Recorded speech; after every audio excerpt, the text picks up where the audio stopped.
Car batteries may die, but that doesn't mean it's the end of the road for the components. These lead-acid batteries are routinely recycled. This keeps toxic materials out of landfills, and it means we get a lot more mileage out of those old car batteries. This battery may be toast, but it's not trash, because dead car batteries are jump-starting a major recycling industry.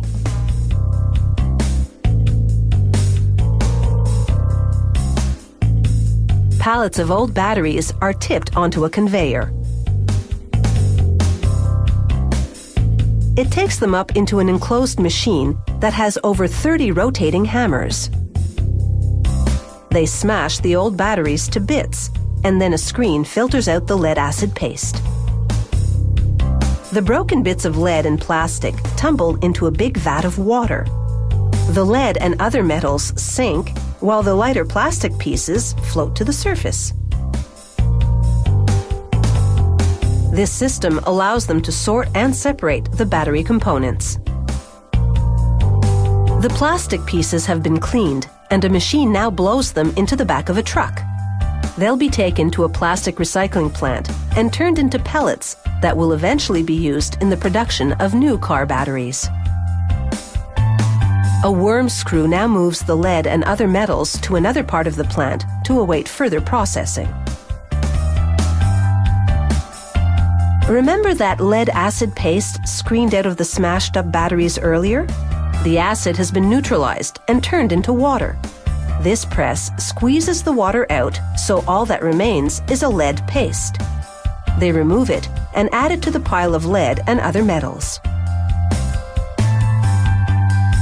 The water from the deacidification process contains some metallic residues, so they treat it with chemicals that cause the contaminants to precipitate and then settle into a sludge on the bottom of the tanks. They sample the water to make sure the particles are settling properly.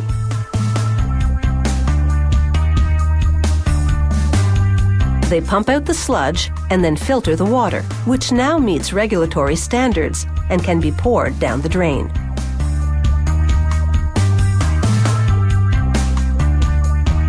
The sludge goes into that big pile of lead and other metals.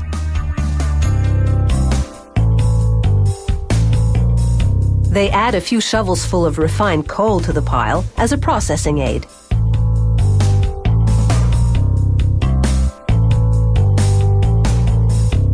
Then the battery solids head up a conveyor into a revolving dryer. The metals spend 20 minutes in here to remove any excess moisture.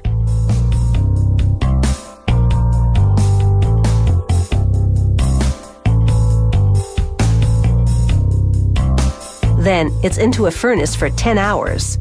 The lead melts into a liquid and the other metals float to the surface, allowing them to be skimmed off. The molten lead goes into a big steel kettle where it's mixed with caustic soda. This causes some remaining contaminants to float to the surface so they can be removed. The liquid lead is now fairly pure, so it's time to pour. They pump the lead into bar-shaped molds and skim off any lingering impurities.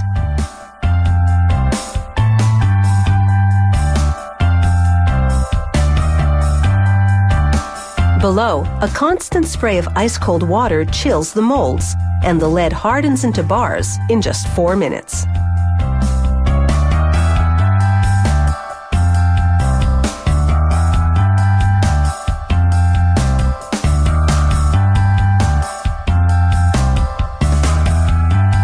The conveyor winds downward, and the bars are tapped free of their molds.